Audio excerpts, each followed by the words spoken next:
හොඳයි බුදුරජාණන් වහන්සේගේ මේ ඥාන විග්‍රහයේ තිබෙනවා ඉස්සර වෙලාම සුතමේ ඥාණයෙන් තමයි පටන් ගන්නෙ. ඒ කියන්නේ හොඳට තේරුම් ගන්න සුතමේ ඥානය කියලා කියන්නේ අසාධන ගැනීමේ නුවණ. අසාධන ගැනීමේ සෝත අවධානය කියලා කියන්නේ තමන්ගේ ශ්‍රුතේ තමන්ගේ අවධානය හොඳට යොමු කරලා ධර්මයේ අහන්න ඕන, ඇහෙන බණ නෙවෙයි අහන බණ වෙන්න ඕනේ. මෙහෙම කියන්න හේතුව කාරණේ තමයි ඇහෙන බණේ කියලා කියන්නේ ඔය නිකන් ඇහෙනවා. පටි යනවා මම යනකොට ගෙවල් වල පිරිත් දාලා තියෙනවා. ওই පිරිත් යන මේගොල්ලෝ ඉතින් මසුත් කපනවා. කුකුල් මසුත් කපනවා. පිරිතුත් යනවා. ඒම බණ අහලා නිවන් දකින්න පුළුවන් කමක් නැහැ. ඒවට කියන්නේ ඇහෙන බණ කියලා. නේ සෝතං ඕදහන්තෝ ධම්මං සුනාති. ඒ කියන්නේ හොඳට අවධානය යොමු කරලා බණ අහන්න ඕනේ. ආන්න එතකොට තමයි හිතේ පළපදියන්නේ. ඒ විදිහට බණ අහන්න ඕනේ. ඒ පළවෙනි ඥානය. ඒ වගේම තමයි අහනකොට අහන්න ඕනේ සසර දුකින් මිදී යන්නා වූ නුවණ වැඩින්නා වූ අභිඥේය ධර්ම පිළිබඳ දුක්ඛේ සමුදය නිරෝධේ මාර්ගය අහන්න ඕනේ. ඥාන පිළිබඳව අහන්න ඕනේ. සීප්‍රසිම්බියාපත් ඥාන ගැන අහන්න ඕනේ. එතකොට තමයි මේක වැඩින්නේ. ඔහොම ගිහිල්ලා ඉස්සර වෙලාම අපි දැනගන්න ඕනේ ඇත්තටම අර ඉස්සල්ලා ප්‍රශ්නයක් කියවනේ මේක ටොපික් එකක්. මේක ධර්ම දේශනාවක ටොපික් එකක්. ඒක ප්‍රශ්නයක් කියලා කොට හින විශාල පරාසයක් යන මේක විස්තර කරන්න. හේතුව ප්‍රාථමික පිළිසකට ධර්මයක් කියලා දීමේදී ඒක වචනෙන් කියලා දුන්නාම පස්සේ ඒක යන්නේ නැහැ. නිකන් හිතේ ගෑවිගෙන තැවරීගෙන බාම් වගේ වේගන යනවා. ඒක ටිකක් එහෙම යනකොට වේල්ල යනවා. ටික වෙලා. බාම් ගන්නව දැකලා තියෙනවා. ඒ වගේ නිකන් ටිකේ හිතේ වචන තුනක් තියෙනවා. ගානවා, අතුල්ලනවා, තැවරෙනවා කියලා. ගානවා, අතුල්ලනවා, තැවරෙනවා කියලා. ගානවා කියලා කියන්නේ මොකද්ද? ගන්නවා ලාටු වගේ හොඳට ගානවා. ගන්නවනේ. ඒක වදිනවා. තවරනවා කියලා කියන්නේ ගහනවා, අතුල්ලනවා කියලා කියන්නේ ටිකක් තව ටිකක් ගන්න. තවරනවා කියලා කියන්නේ යන්තම් සන්තම් පොඩ්ඩක් තියෙන. පොඩ්ඩ නිකම් තවරන. ඔය සමහරලාට බණ කෑලි තැවරිච්ච ඒවා. ඔය හිතවල තියෙන සමහර ප්‍රශ්න අහනව නේද? බණ අහලා නෙවෙයි ඔය. නිකම් වචන තැවරිලා. ඒවට උත්තර දෙන්න ගොඩක් වෙලා යනවා. ඒක නිසා ඉස්සර වෙලාම අපිට දැනගන්න ඕනකම තියෙන්නේ මොකද්ද? නාමය යනු කුමක්ද? රූපය යනු කුමක්ද? මම ඒක ගන්න නෑ ටොපික් එක. හේතුව මම ඉස්සෙල්ලා ගොඩක් වෙලා වරගෙන කියලා දුන්නා. ඒක ආයේ කාලේ වේස්ට් වෙනවා. දැන් මේ වෙලාවේ යන්නේ මේ නාමයයි රූපයයි දෙක වෙන්ව හඳුනාගත්තාන් පස්සේ ඒකට කියනවා නමක්. ඒකට කියනවා යම් කිසි කෙනෙකුගේ හිතකට නාමය රූපය දෙක මෙන්න මේක නාමය මේක රූපය කියලා හඳුනා ගන්නට හැකියාව තිබුණා නම් ඒකට කියනවා පරිච්ඡේද ඥානය කියලා. මොකද්ද? පරිච්ඡේද ඥානය. වෙන් කරගෙන දැනගැනීමේ නුවණ කියලා තමයි ඒකට කියන්නේ. පරිච්ඡේද ඥානය. මේක මම ලියන්නම් මේ.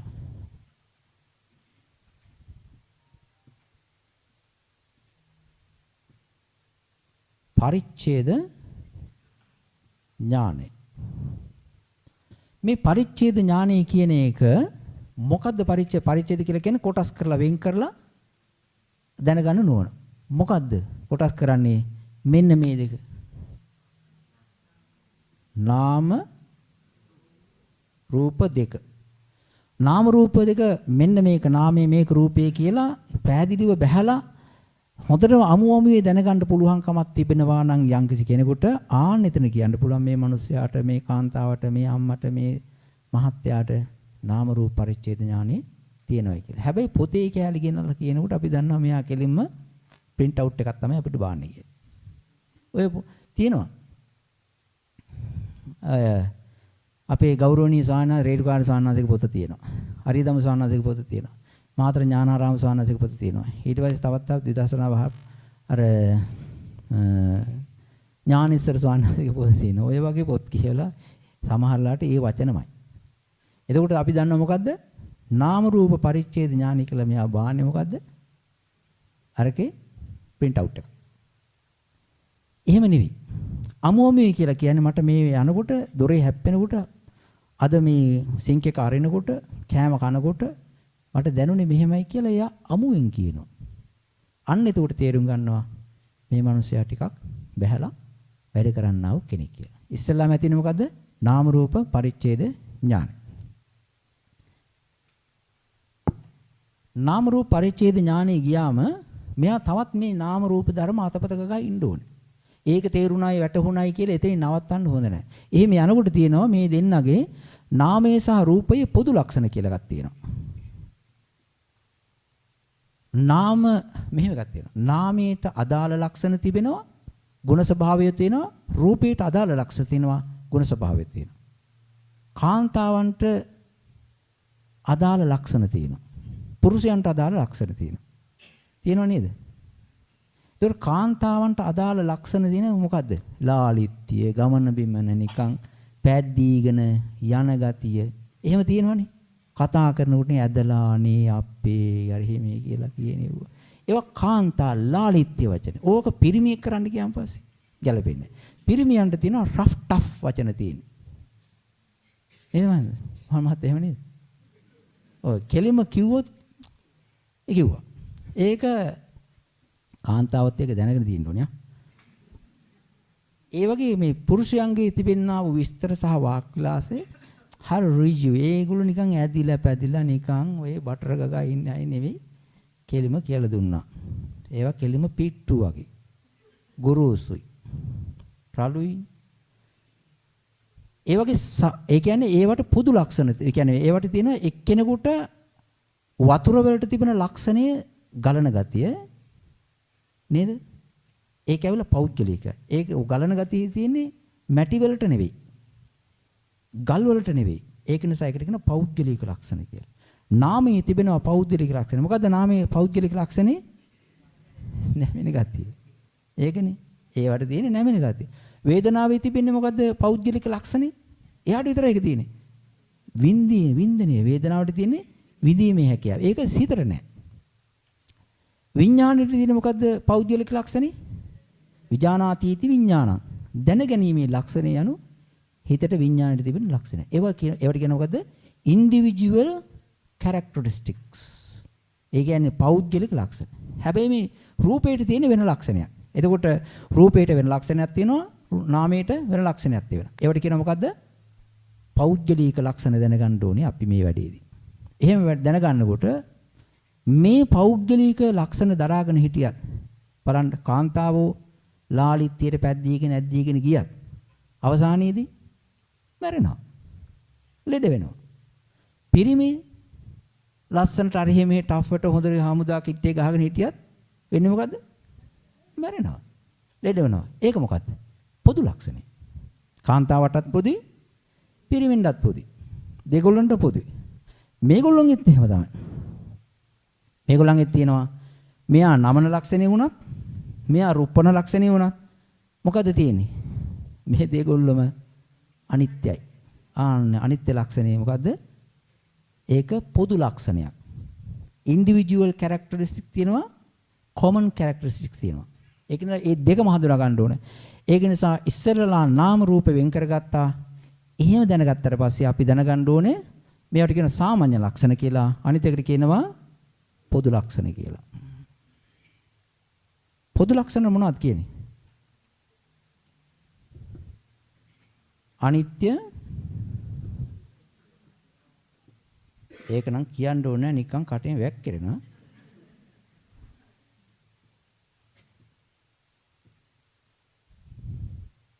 මේ ලක්ෂණ තුන තියෙනවා. මේවා පොදු ලක්ෂණ. මේ පොදු ලක්ෂණය හොඳට තේරෙන්න ඕනේ, වැටහෙන්න ඕනේ. ඊට පස්සේ පරිච්ඡේද ඥානය මෙන්න මේ ලක්ෂණ තුන දැනෙන වෙලාවට කියනවා මේ ලක්ෂණ තුන කොහෙද අහුලන්නේ? මෙන්න මේ දෙන්නගේ. නාම ධර්ම වල සහ රූප ධර්ම වල අහුලන්නේ. එතකොට කියනවා මොකද්ද? ඒකට කියනවා මෙයාට ඇතිවීම ඉස්සලා දකින්නවා, ඇතිවීම නැතිවීම දකින්නවා.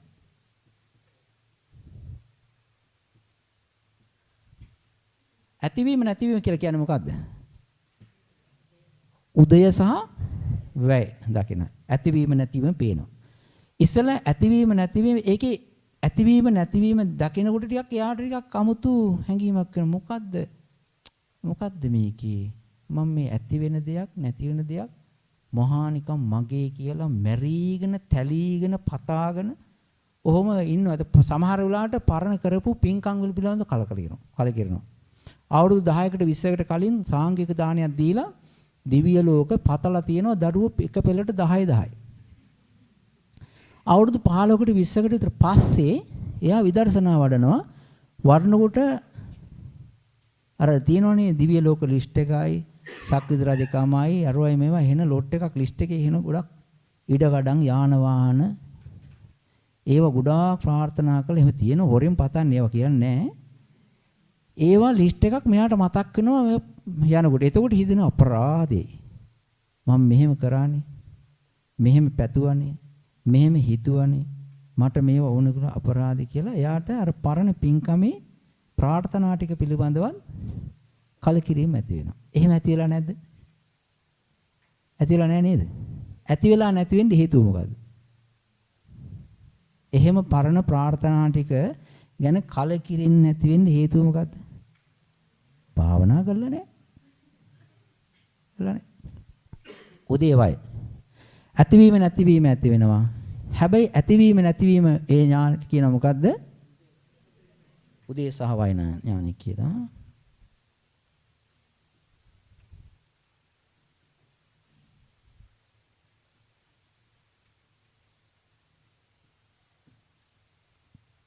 උදේවය ඥානෙ. උදේවය ඥානෙ කරන්නේත් මේක තමයි ඒකට සබ්ජෙක්ට් වෙන්නේ. මේක දිහා බලාගෙන යනකොට උදේවය ඥානෙ කරගෙන යනකොට වඩාගෙන යනකොට ඊට පස්සේ ඇති වෙනවා මේකේ මෙන්න මේ එකකට වඩා එකක් වැඩියෙන් පේනවා. මෙන්න මේක වය කියන බිඳී යෑම මේ වය කියන බිඳී යෑම වැඩියෙන් පේන්න පටන් ගන්නවා. මේක තමයි ආවේ. ඉස්සලා මේක ආවා ඊට පස්සේ මේ උදේවය ඥානය ආවා. උදේවය ඥාණයෙන් බිඳී යෑම වැඩියෙන් පේනවා. ඇති වෙන්නකොටම ඇති වෙන එක ස්වභාවය බලනවට කලින් හරි වේගෙන් මෙයාට දැනෙනවා මොකද්ද? ආව නැති වෙලා ගියා. අන්න එහෙම දැනුට ඒකට කියනවා බිඳී යෑම වැඩියෙන් පේන නුවණ. නැති වී යෑම වැඩියෙන් පේන නුවණ. ඒකට කියන මොකද්ද? භංගය වෙනවා, බිඳී යනවා, කැඩී යනවා, විනාශ වෙනවා දකින නුවණයි කියලා. මොකද ඥානෙ?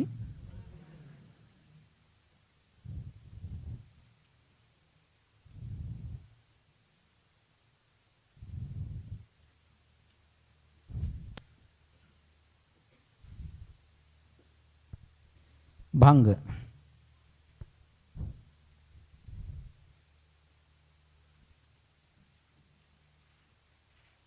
මේ වයිට් බෝඩ් මාක පෙන්නන්නේ නේද දෙන්නේ? කමන්නේ. දැන් ඊට පස්සේ භංග ඥානෙ පහළ වෙනවා. භංග ඥානෙ කියලා කියන්නේ විදර්ශනාවේ ටිකක් සරු බරපතල නුවණක්. ඒක හරි හයියයි. ඒ කියන්නේ උදේවය ඥානයත් හොඳයි. උදේවය ඥානයට වඩා නිකන් තව ටිකක් ඇඩ්වාන්ස් වෙච්ච ඥානයක් තමයි ඔය භංග ඥානෙ බිඳී යෑම දකින. ඒක හැබැයි හිතලා ගන්න බෑ. මට හොඳයි අද නම් එහෙනම් මේ හුස්ම රැටියක් ගන්නකොට විනාඩි 5ක් විතර ඇදලා ගන්නකොට යයි මේ භංග ඥානෙ එයි කියලා එහෙම හිතුම් පැතුම් තියෙනවා කට්ටියගේ. එහෙම එන්නේ නැහැ. ඒක හොඳට ක්‍රමානුකූලව හදිසි වෙන්නේ නැතුව කලබල වෙන්නේ නැතුව ඉක්මන් වෙන්නේ නැතුව හොඳට තුනුරුවන් කෙරෙහි ಗುಣ මෙනෙහි කරලා සද්ධා උපදවාගෙන හොඳට මෙනෙහි කරගෙන යනකොට තමයි යෝග පහළ වෙන්නේ. භංග ඥානෙ යනකොට ඒක හොඳට මෝරනකොට එයාගේ හිතේ ඇති වෙනවා. දැන් මෙයා මොනවද මෙනෙහි කරන්නේ? කොහෙද මෙනෙහි කරන්නේ? මේ ජීවිතේ නාම රූප කියලා කිව්වට පිට නෙවෙයි. එයා මෙනෙහි කරන්නේ තමා කියන සෙට් එක. තමන්ගේ හිත නාමයක්, තමන්ගේ වේදනාව නාමයක්, සංඥාගතේ නාමයක්, ඇහැ කන නාසය දිව ශරීර රූප, මේ හිසේ පටන් පාදාන්තයේ දක්වාම ඇඟ ඒවා රූප, ඊට පස්සේ නිකන් කකියන දේවා ඒවා වේදනා, ඒවා තමයි අල්ලා මෙනෙහි කරගෙන යන්නේ. එතකොට ඒ වගේ තමයි මේ පේන්නේ සාමාන්‍ය ලක්ෂණ හේවත් පෞද්ගලික ලක්ෂණ සහ පොදු ලක්ෂණ. ඒ වගේ තමයි බිඳීම පේන්නේ. ඒ වගේ තමයි ඇතිවීම නැතිවීම දකින්න. මෙහෙම යනකොට භංග ඥානෙ වෙනකොට මෙයාට ඇති වෙනවා එක්තරා විදිහක මෙනෙහි කරන දේ මෙනෙහි කළත් ඒ තැනට බයක්. ඒක යක්කුන්ට බය වගේ නෙවෙයි. ඒකට කියනවා මෙනෙහි කරන්නා වූ තැනට මෙනෙහි කරන ධර්මයට බයක් ඇති වෙනවා. නිකන් ඒක ඇවිල්ලා හොල්මන්ට බය වෙනවා වගේ එකක් නෙවෙයි. නුවණ එක්ක මං මෙතන ඇයි කියන හැඟීමක් එක්ක තමයි එන්නේ. අන්න ඒකට කියනවා මොකද්ද? බය උපදවන ඥානෙ.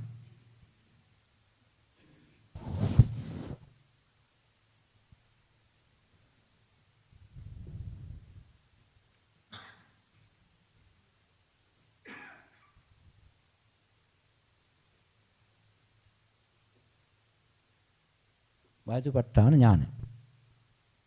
බයදුපට්ඨාන ඥානය කියලා කියන්නේ ඉතින් මෙනෙහි නොකරත් බෑ, කරලත් බෑ, තියෙන්නෙත් ඒකයි, පේන්නෙත් ඒකයි මෙනෙහි කරගෙන යනවා. එහෙම යනකොට බයදුපට්ඨාන ඥාන ඉස්සරහට යනකොට මෙයාට තමන්ගේ ජීවිතේ පිළිබඳව දැනෙනවා හරි කරදර කම්කටොළු පීඩා ගොඩක් දැනෙනවා හේතු කාරණා එක්ක. මේ වගේ අවස්ථාවකට යම්කිසි කෙනෙකුගේ හිතපත් වෙනවා නම් එයාගේ හිතේ කරුණු පහක් අඩු වෙනවා. යම්කිසි කෙනෙකුගේ ජීවිතේ මේ தത്വෙටපත් වෙනවා නම් මානසිකාරයත් එක්ක කරුණු පහක් කිලිහි යනවා. යට යනවා. මොකද්ද? කාමච්ඡන්දේ නැති වෙනවා. යට යනවා. කාමච්ඡන්දේ යට යනවා. නැති වෙනවා. ඒ වගේම තරහ යන එක නැති වෙනවා. ඇයි මං තරහ වෙන්නේ? මොකටද? කියලා ඒ වගේ හැඟීම් ඇති වෙනවා. ඊට පස්සේ නිදිමත ගතිය යනවා. නිදිමත නෑ. නිදාගන්නේ කොහොමද? බයයිනේ. ඉතින් දැන් මේක සමහරු නාන්නේ. එහෙම කේස් තියෙනවා.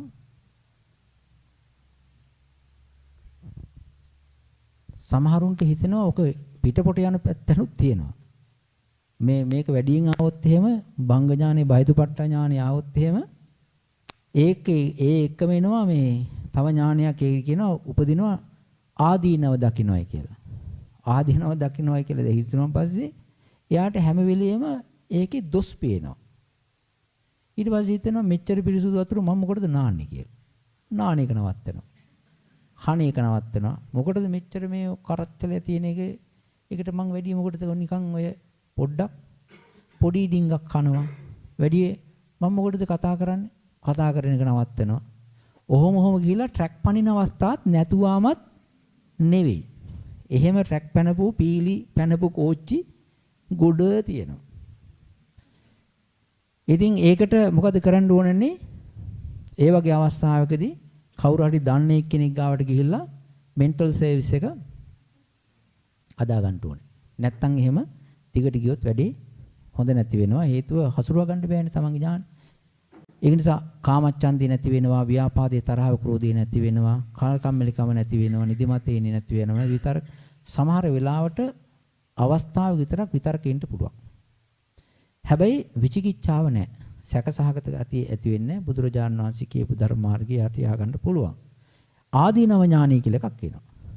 මොකද ඊට පස්සේ ඉන්නේ ආදීනව ඥාන. මෙන්න මේක විතරයි මම කියන්නේ.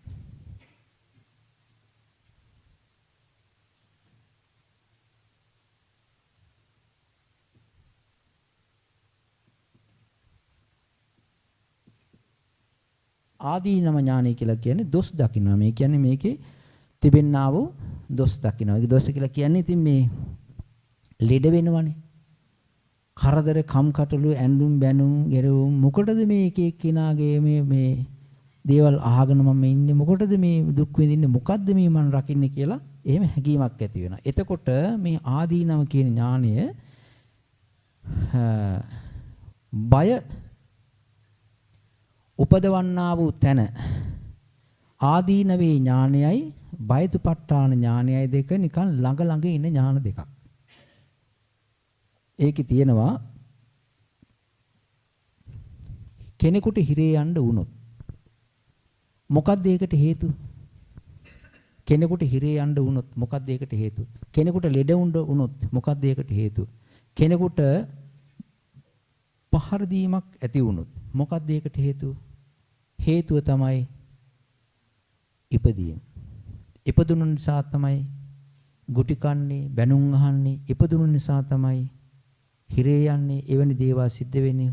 ඉපදුණු නිසා තමයි ලෙඩ දුක් රෝග හටගන්නේ. ඉපදුණු නිසා තමයි කවදා හරි දවසක මරණයටපත් වෙන්නේ. හැබැයි ඉපදුනේ නැත්තම් මට මේ කිසිම කරදරයක් බාධකයක් නැහැ කියලා යාට ඉපදීම පිළිබඳව හරි බයක් ඇති වෙනවා. ඉපදීම පිළිබඳව. එතකොට හිතෙනවාද උපන් දිනයට මල් කලමක් හොයාගෙන යනවා කියලා. යන්නේ නැත්තේ එයා ඒක සමරන්නේ නැහැ. ඒක බයක් හැටියට දුකක් හැටියට දුකක හේතුවක් හැටියට සලකන. ඉතින් උප්පාදෝ භයන්තු බහිතුපට්ඨානේ ඥාන. උපදීම කියනා වූ දේ හරීම බය එලවන්නා වූ දෙයක්. දැන් හිතලා බලන්න දැන් මේ ඉපදීම කියන එක හැම එක්කිනාගේම ජීවිතවල ඉපදීමේ තිබෙනා වූ ෆීචර් එක තියෙනවා. හැම එක්කිනාගේම ජීවිතවල ඉපදීම කියනා වූ කාරණේ තියෙනවා. ඒක නැවත්තපු අය නෙවෙයි. මේක නිසාවෙන් කියන්න පුළුවන් ද ගැරන්ටියක් තිබෙනවාද මෙතනින් නැති වෙලා ගිහිල්ලා අතන ඉපදින්නේ කියලා? නෑනේ. ඕක බයයි. අපි ඒක සංසිඳවා ගැනීමට ඉතින් අපි කියමු වචන ටිකක් අපි කියනවා හාමුදුර නැත්තම් බය වෙනවනේ කට්ටිය. ගණන් ගන්න එපාවා. පින් කරලා තියෙනවනේ ජීවිතේ. එහෙමනේ කියන්න කියලා තියෙන්නේ. ඒ ටික ඉතින් අපි කියනවා. අපි දන්නේ නැහැ කොහෙ ගියාද කියලා. 7 දවස් වුණාන් පස්සේ අපිට සිවුරක් එහෙම හම්බ වෙනවා. දාන ටිකකුත් හම්බ වෙනවා. පිනුත් දෙනවා. ගාතක් කියනවා. පැනුත් වක් කරනවා. අපි දන්නවද කොහෙ ගියා කියලා? නෑනේ. බයයි. ඒක නිසා ඉපදීම කියන එක කිසිම කෙනෙකුට ගැරන්ටියක් තියන්න බෑ. මැරිලා යනවා කොතනද උපදින්නේ? ඒ අපිට ගැරන්ටියක් තියන්න බෑ. ඒක නිසා මේ ඉපදීම කියන එක හරීම භයානකයි. භයානක දෙයක් තමයි මේ හැම එක්කෙනාගේම ජීවිතවල තියෙන්නේ. උපදින්නේ නැත්තම් ඇත්තටම හැබෑටම ඉපදීමක් නැත්තම් අපි සාමාන්‍ය සරල හිතමු අපිට කාටවත් ඉපදීමක් නැහැ කියලා. මහා මහත්තයා මොකද කරන්නේ? මොකද කියන්නේ? මොකද කරන්නේ?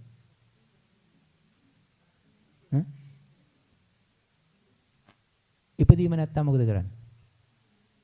මම නම් සිවුරල්ල යනවා. ඇයි? ඉපදින්නේ නැහනේ. ඇයි? ඔය ඉන්න ටිකේ මොන හරි කාලා බීලා ඔය මොකක් හරි ඔය ඩාන්ස් එකක් දාගෙන ඉන්නවා. මරුණාට පස්සේ කරන්නේ. ඇයි මේ මහානලා ඉන්නේ? ඇයි මේ මහානලා ඉන්නේ? ඔය ඉපදීම තියෙන හින්දා. ඒක දැනෙන හින්දා. ඒක බය හින්දා. දැන් බලන්න ඉපදීම නැත්තම් එහෙම මම මේ කරන එකේ වැඩක් තියෙනවා. මහාන වෙලා මේ බෝධි පූජා මේ බලන්න මේ පුටුවට රෙදි කැල්ලක් වටා. මොකක්ද තියෙන්නේ ඈ? මොකටද මේ දුක් විඳින්නේ? දැන් වැඩක් තියනවද නැහනේ? දැන් උපදින්නේ නැත්තම් මහානකම් කරලා බෝධි පූජා තියලා දිව්‍යලෝ මොකක්වත් නැත්තම් හේතුවක් නැහනේ. වැඩක් තියනවද ඒව කරලා? ඒක නිසා ඉපදීමක් කියන එක බරපතලටම තියෙන බව දැනෙන හින්දා තමයි මේක මේ රැඳීගෙන මේ කරන්නේ. මේ මහානකම, මේ වන්දනා, මේ දේශනා, මේ විග්‍රහ ඔක්කොම කරන්නේ මොකක් නිසාද? ඒක තියෙන බයයි. කොහෙද යයිද දන්නේ නැහනේ. ඒකින්ද මේකෙන් ගැලවිලා යන්න ඕනේ. ඒක නිසා තියෙන එකක් තමයි කරුණු පහක් දැනෙන්න ඕන බයතුපට්ඨානය ඇති වෙනකොට. එකක් තමයි ඉපදීම බයයි කියලා දැනෙන්න ඕන. දෙක මේක පවත්තන්න පහන්සි ගන්නවනේ. පවත්තම් භයන්ති බයදුපට්ඨානේ පඤ්ඤා. මේක දැනෙන්න ඕනේ. මේක ඉපදුනා ඉපදීච්ච එක පවත්වාගෙන යෑම හරි භයානකයි කියලා Tamanට දැනෙන්න ඕනේ තේරෙන්න. දැන් කරුණ කීයද? දෙකයි. පළවෙනි එක තමයි ඉපදෙනවා මේ ධර්ම උපදිනවා ඒක භයානකයි. දෙක පවතිනවා භයානකයි. හැබැයි තව එකක් තියෙනවා ටිකක් ඒක තේරුම් ගැනීමට උත්සාහයක් දරමු. හැම වෙලාවෙම මෙහෙම මේ උපදිනවයි කියලා උපදින්නේ මොනවද? මේ ස්කන්ධ පංචකයක්නේ. ස්කන්ධ පංචකයේ උපදිනකොට හට ගන්නකොට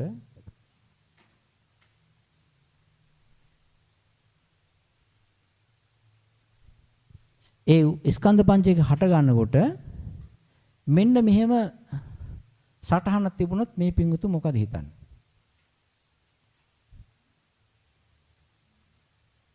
මෙහෙම සටහනක් ආවොත් මොකද හිතන්නේ? මෙහෙම එකක් ආවොත් මේක තරුවක් කියලා නිකන් අපේ හිතේ ඇඳෙන සටහනක් නේද? මෙහෙම ආවොත් ත්‍රිකෝණයක් කියලා හිතනවා නේද? මෙහෙම ආවොත් මේ චතුරාස්‍රයක් වගේ. එතකොට මේ උපදින ස්කන්ධ උපදිනකොට එයා හැම වෙලෙම සටහනක් දෙන්න තාලයක් හදා ගන්නවා.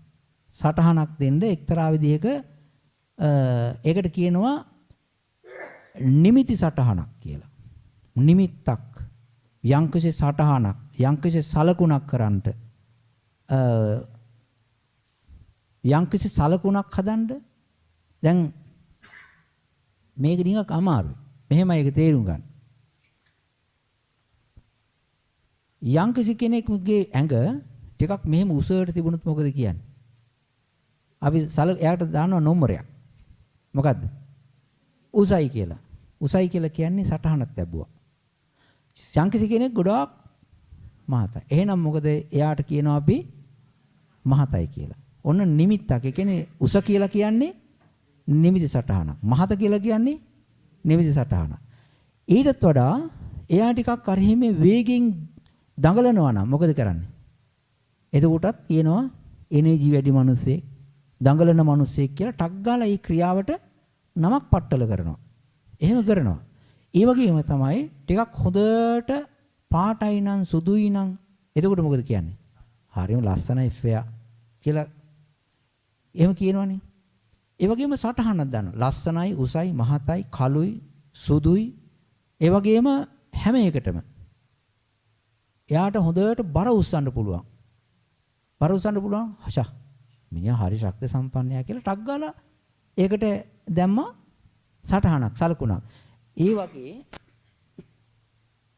මේ කියන්නා වූ මේ පංචස්කන්ධයක් ඇති වුණාන් පස්සේ පංචස්කන්ධයට තිබෙනවා එක විදිහේ ෆීචර්ස් වැඩ කරනවා. උස, මහත, පාට, තලයලලු, ඒ වගේම ශක්තිය, කතා කිරීම සමහරුන්ට කතා කරගෙන යන්න පුළුවන් මේ අපිට වචන මේ අහුල ගන්න තේරුම් ගන්න බැහැ මොනවද කිව්වේ කියලා. ඒ තරම් පටපට ගාලා වේගින් කියාගෙන යනවා. එහෙම අවස්ථා තියෙනවා. ඒ වගේම සමහර අයගේ තියෙනවා එහෙම වුණාන් පස්සේ අපෝ බදුළු කෝච්චියට අහු වුණා වගේ කියලා කියනවා සමහර. එහෙම කියනවා. එහෙම කියන්නේ නැද්ද? කියනවා. බලන්න බදුළු කෝච්චිය කියලා කියන ඒ සටහනක්. එයාගේ වේගයේ කියපු විදියයි. වේගය ප්‍රකාශ කරපු විදිය. ඒ වගේ සටහන්. මෙයා සත්වයා, මෙයා පුත්තිලයා, මෙයා ලස්සන කෙනා, මෙයා උස කෙනා, මහත කෙනා. ඒ වගේම කතා කරන කෙනා දක්ෂයා. ඒ වගේම ගොඩාක් වේගෙන් දිව්වනම් හරීම වේගෙන් දුවන්න පුළුවන් කියලා කියන. ඒකට කියනවා මොකද්ද? සටහන් තියනවාය කියලා. ඒක කියන්නේ මොකද්ද? සටහන් තියනවා. මේ වගේ මිනිස් මේ ඉපදීමක් උන හින්දා තමයි ඔය වගේ සටහන් තියන්නේ. අපි සමහර සටහන් වලට ලෝභයි. සමහර සටහන් වලට කෑදරයි, පෙරේතයි, ලෝභයි. හරිම ලෝභයි. ඒක නිසා අපි මොකද කරන්නේ? මේක අතහැර ගන්නවට වඩා මේකේ සටහන් ගොඩාක් එකතු කර ගන්නවා. සටහන් ගොඩාක් එකතු කර ගන්නවා. සමහරු පොල් සම්බලේ හදන එකත් වීඩියෝ කරලා YouTube එකේ දාලා ඒක දානවා. මේ කියන්නේ මේ පොල් සම්බල් මේක කියලා. එහෙම ඇයි ඒකේ නම්බරයක් අවශ්‍යයි. එයාට පිළිගැනීමක් අවශ්‍යයි. ඒ පිළිගැනීම කියලා කියන්නේ ලේබල් කරගන්නවා කියලා කියන්නේ මොකද්ද?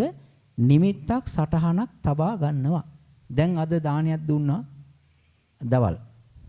ඒගොල්ලන්ගේ සටහන මොකක්ද?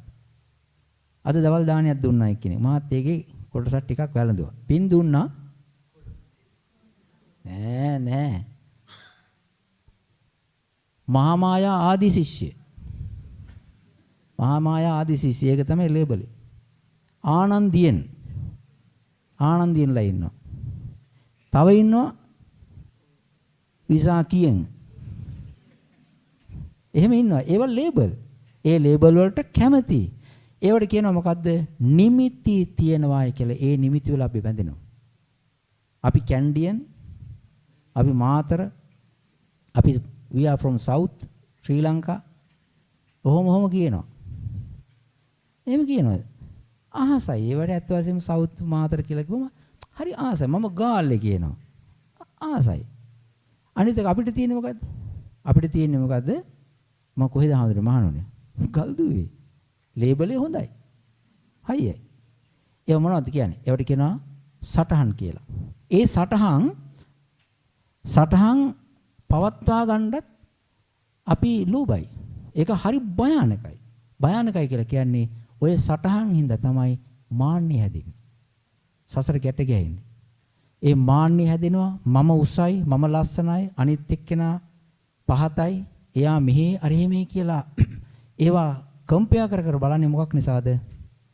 ඔය මාන්නේ සටහන් නිසා. ඒක නිසා සත්වයා, කෙනා, පුජ්‍යලයා, ආත්මේ, දෙවියා, මනුස්සයා, බ්‍රහ්මයා කියලා ඒ සටහන් තබා ගන්නේ ඒක මේ ඉපදුනාට පස්සේ. එතකොට පළවෙනි එක මොකද්ද? ඉපදීම. 2 පවත්වා ගැනීම. 3 සටහන් දාවා ගැනීම. නිමිත. 4 මේක නිකන් තියෙන්නේ නැහැ. හොඳයි. අපි දැන් ඉපදුනා කවදා හරි දවසක නැති වෙලා යනවා කියලා නිකන් මේක ලෙට් ගෝ කරලා ඉන්නවද? නැහැ. මේක මොකද කරන්නේ? තව මේ පංචස්කන්ධයට වඩා ටිකක් උස පංචස්කන්ධයක් ලබන ආත්මයේ ලැබේවා ළඟපාත. ඒ වගේම මිනිස්සු පතන්නේ නැත්තේ අප්‍රිකාවේ උපදින්න විතරයි. තාම එක්කෙනෙක් හම්බෙලා නැහැ. අප්‍රිකාවේ උපදින්න වතලා නැහැ. දන්න තරමට අනිත් හැම තැනම එක්ක ඕස්ට්‍රේලියාව, නිව්සීලන්තේ ඊළඟට ඔය වගේ දිව්‍ය ලෝකයේ ගොඩක් අපේ ස්වාමීන් වහන්සේලාත් මට අපවත් වෙන්න කිට්ටුව කිව්වම යන්නේ අහවල් තැනකට. ඒ ස්වාමීන් වහන්සේ කවුද කියලා කියන්නේ නැහැ. නමුත් කියලා ගියා මම අපවත් වෙලා යන්නේ වෛශ්‍රවණ දිව්‍ය රාජයාගේ මණ්ඩලයට කියලා. එහෙම කියලා ගියා. ඒ ස්වාමීන් වහන්සේට සුවරකක් තියෙන හිඳලා තමයි ඇවිල්ලා තියෙන්නේ. මට ඕක හරිදම ස්වාමීන් කිව්වා. නෑ කවුද කියලා කියන්නේ. ඒව හොඳ නෑ. ඒක ඩැමේජ් එකක්. මේ එහෙම ස්වාමීන් වහන්සේ නමක් කියලා හොඳයි. ඒ ඇත්ත වශයෙන්ම මේ ස්වාමීන් හැටි. ඒ වගේම ආයුහණය කියලා කියන්නේ මොකද්ද? ආයුහණය කියලා කියන්නේ මේ පංචස්කන්ධය මේක මේ නාම රූප සෙට් එක පාවිච්චි කර තව මොකද කරන්නේ? සිතුම් පැතුම් අදිෂ්ඨාන අපේක්ෂා සහ දිග්ගැස්සීලි වැඩි. මේක දිග්ගැස්සනවා කියන එකනේ කරන්නේ. මේ දිග්ගැස්සීමට කියනවා මොකද්ද? ආයුහණය කියලා. නැවතත් මට මේ වාගේ දෙයක් ලැබේවා, ඇති වේවා, මැවේවා කියන ප්‍රාර්ථනාවෙන් කර්ම එක්කාසු කරනවා. කර්ම රැස් කරනවා. ඔය බෝධි පූජා බෝධින් වහන්සේට කතා කරන්න පුළුවන් නම් කියාවි අපිට පතුවේ මොකක්ද කියලා. ඒ කියන්නේ ගොඩාක් සමහරු ගිහිලා ඉඩම් බාර දෙනවා බෝධින් වහන්සේට. ඒගොල්ලෝ මේ තාම ගෙවලත් නැහැ. සමහරු නඩු කේස් බාර දෙනවා බෝධින් වහන්සේට. එහෙම දෙනවා. අපි ඉන්න හින්දා දන්නවනේ. ඒ වගේ ඇයි මේ පංචස්කන්ධය පංච උපාදානස්කන්ධයේ තියෙන නිසා මේක භාවිතා කර නැවත මෙවැනි එකක් අනාගතේ හම්බ වේවා කියන තද්ද බල ඡන්දය ලෝභය පැතීම තියෙනවා. ඒක වෙන්නේ මොකක් නිසාද? මේක ලැබිච්චද? ඒක භයානකයි. ඒ විදර්ශනා කරන එක්කිනාට හිතෙනවා අපෝ ආයනම් කිසිම දවසක මම මේ වාගේ දෙයක් හිතන්නේ නැහැ, පතන්නේ නැහැ, මට වැරදුනා කියන එක තේරුම් ගන්නවා. එතකොට පළවෙනි එක තමයි ඉපදීම කියන එකට බයයි. 2 පවත්වාගෙන යාමට බයයි.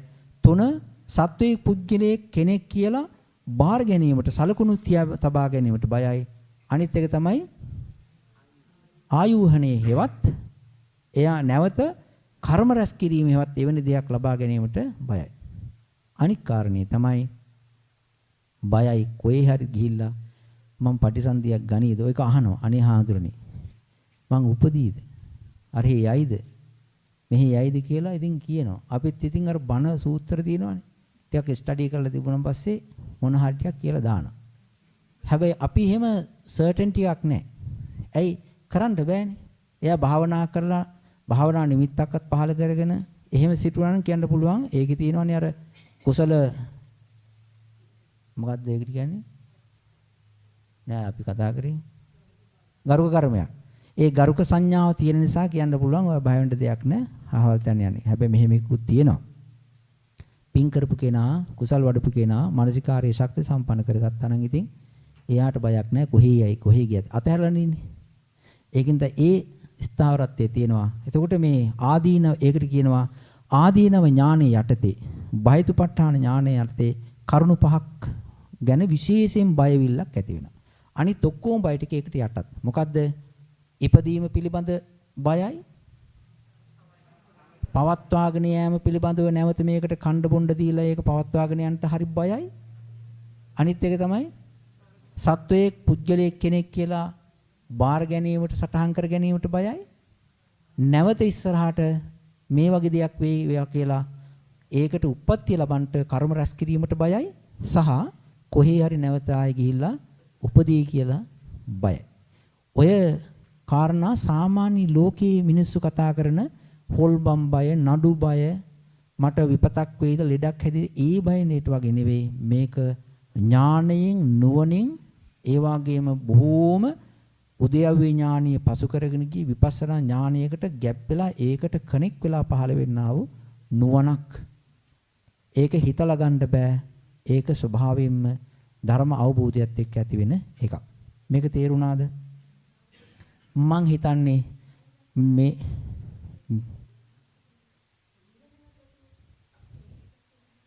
නිවන පැතුවොත් හොඳයි. නිවන පැතුව පමණින් නිවන පැතුව පමණින් මේක වෙන්නේ නැහැ. දැන් ඕකනේ වෙලා තියෙන්නේ අපිට. පැතුව නිවනේ අඩුවකුත් නැහැ. ලැබී ඇති නිවනක් පේන්නත් නැහැ. අපි හැම එකනට එහෙම තියෙනවා. ඒ මෙහෙමයි. නිවන පැතුව පමණින් වෙන්නේ නැහැ. ඒ කියන්නේ ඇත්ත වශයෙන්ම දානමාන පින්කම් කළා ඉතින් සාමාන්‍යයෙන් කරාට කමක් නැහැ. නමුත් මේ මම කියන්නේ වෙන කාරණයක් පිළිබඳව. මොකද්ද මේ කියන්නේ? නුවණක් පිළිබඳව. මේ නුවණ වැඩ කරනකොට ඒකට කියන මොකද්ද? භය උපදවන්නා වූ ආදීනවේ ඥානය. මේ ආදීනවේ නුවණ විපස්සනා ඥානවල එක සම්දිස්ථානික බරපතල අවස්ථාව. ඒ ආදීනවේ ඥානයට දැනෙන්නා වූ විශේෂ කරුණු පහක් තියෙනවා. ආදීනවේ නුවණට දැනෙන විශේෂ කරුණු පහක් තියෙනවා. ඒ කරුණු පහ තමයි මම මේ වෙලාවේ කිටියෙන් මතක් කරේ. තව පැයක් හමාරක් තියෙනවා නම් ඔක කියලා දෙන්න පුළුවන්. මේ ඔරලෝසු හොඳ නෑ. මේක පහයි වෙලා. එහෙනම් තව ටිකක් ඔක හතරවත් වෙලා තිබුණා නම් ඒ ටිකක් කියන්න තිබුණා. ඉතින් මෙහෙම එකකුත් තියෙන යමක් කියනකොට බෑග්ග්‍රවුන්ඩ් එකක් ක්‍රියේට් කරන්නේ නැතුව ඒක එකපාරම උඩින් ආවා වගේ නිකන් වචන ටිකක් දැම්මට ඔඩියන්ස් එකට තේරෙන්නේ නැහැ, වැටහෙන්නේ නැහැ, ගලප ගන්න බෑ. ඒක නිසා තමයි අපි ඉස්සෙල්ලා පටන් ගත්තේ මොකද්ද මේකේ? මේ නාම රූප. ඒකේ තිබෙනා වූ පොදු ලක්ෂණ සහ පෞද්ගලික ලක්ෂණ සහ පොදු ලක්ෂණ. ඊට පස්සේ නාම රූප වෙනම හඳුනා ගන්න එකට කියනවා පරිච්ඡේද ඥානය කියලා.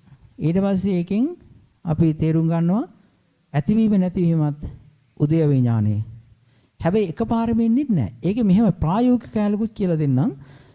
සමහරුන්ට උදේ පාන්දර ඇති වෙනවා උදේව ඥානය. උදේ පාන්දර පරිච්ඡේද ඥානය පහළ වෙනවා. උදේ කැඳ ටිකක් බීලා බලනකොට ඔන්න උදේව ඥානය පහළ වෙනවා. හැබැයි සමහරුන්ට මේ සතියේ පරිච්ඡේද ඥානය පහළ වෙනවා. තව මාසෙකින් පස්සේ තමයි උදේව ඥානය පහළ වෙනවා. සමහරුන්ට දෙනවා මෙහෙම. අද පරිච්ඡේද ඥානය පහළ වෙන හැන්දෑවේ උදේව ඥානය පහළ වෙනවා. තව මාසයක් විතර අල්ලනවා අනිත් ටිකේ ඉන්න. ગેප් එකක් හිටිනවා. ඒක ඒගොල්ලෝ දරන්නා වූ උත්සාහය සහ මානසිකාරය. අනිත් එක තමයි යම්කිසි දෙයක් මේ පොඩ්ඩක් පොයින්ට් එකක් විතර ධර්මයේ වැටෙනකොට මෙයා අලියෙක් විතර හිතා ගන්න. ඊට පස්සේ මොකද වෙන්නේ? අර ටිකක් නැති වෙනවා. අලියක් නැහැ. කොටියක් නැහැ. මොකක්වත් නැහැ. අවසානයේදී නිකාම නිකන් කෙනෙක් විතරක් ඉතුරු වෙනවා. මේක මේ මනසත් එක්ක වැඩ කිරීමේදී හරි අමුතුයි. මේ පොඩි මාන්නෙන් ගහලා යනවනේ. පොඩි මාන්නෙන් සමහරට උදේ පාන්දර උදේ වරුවෙම උදේ 4ට වාවුනාන් පස්සේ එයා දවල් 10 11 විතර වෙනකල් දානෙන්න යනකල් හොඳ ධානය තත්ත්ව. හරිම සමාධි පීස්ෆුල් ඒ නිකන් ඉන්නේ ගහ තිබ්බා වගේ ලස්සනට තියෙනවා. ඊහිල්ලා ආහුදුරුත් ඒ කතා කරලා හවස 3ට විතර ගිහිල්ලා වාඩි වෙනවා. මෙලෝ දෙයක් නෑ. අරක එන්නෙම නෑනේ. කොහේ හරි ගිහිල්ලා දානය වළඳන අවස්ථාවේදී වචන දෙක තුනක් අරගෙන හලනවා. ඒකම හොදගෙන යනවා. ඒ තරම් මහා මානසික ධර්ම පිළිබඳව මාන්නේ ඇතිවෙන්න ඒක බලපාන. ඒ මොකද්ද? ඒකට කියනවා නිමිත්ත. ඒ කියන්නේ ටක් ගාලා මම අහවල් විදිහේ කෙනෙක් දැන් කියන එක ටක් ගාලා ලේබල් කරගන්න. හරි භයානකයි. හොඳයි. සෑම දිනාටම මේ උතුම් ධර්ම මාර්ගයේ ගමන් කිරීමෙන් මේ කියන්නා වූ විස්තර කරාව කෙටියෙන් නමුත් මේ අවස්ථාවට අනුකූල විස්තර කරාව මේ ධර්ම කාණ්ඩය හොඳට තීරුම් අරගෙන වටහාගෙන නාම රූප ධර්මයන් පැහැදිලිව විසදව වෙන වෙනම වටහාගෙන ඒ වගේම උද්‍යවේ ඥානයත් ඇති කරගෙන මේ දැන් කියලා දීපු මේ බයිතුපට්ඨාන ඥානය ආදී ඥානය ඇති කරගෙන එයින් කියලා දීපු උත්පාදය ඒ වගේම පැවතීම ඒ වගේම නිමිත්ත ආයුහනේ ප්‍රතිසන්දි කියනා වූ කරුණු ඊ타ත්ම ගැඹුරින් වටහාගෙන සංස්කාර ධර්මයන්ගේ තිබෙනා වූ නিত্য නොවන ස්වභාවය දුක්ඛ ස්වභාවය ගැඹුරු දුක්ඛ ස්වභාවය සහ ආත්මයක් නැති අනාත්ම ස්වභාවය අඳුනාගෙන නාම රූප ධර්මයන් අයින් කර ඉවත් කර ඒ වගේම කිසිම නාම රූප මිශ්‍රතාවයක් නැති ස්කන්ධ මිශ්‍රතාවයක් නැති ආයතනීය මිශ්‍රතාවයක් නැති හේතුඵල ක්‍රියාකාරීත්වයක් කිසිසේත්ම නැත්තා වූ අසංකත ධාතු සංඛ්‍යාත නිර්වාණ ධාතුව සෑම දිනාටම අවබෝධ වේවා කියලා මෛත්‍රියෙන් ප්‍රාර්ථනා කරනවා. තෙරුවන් සරණයි.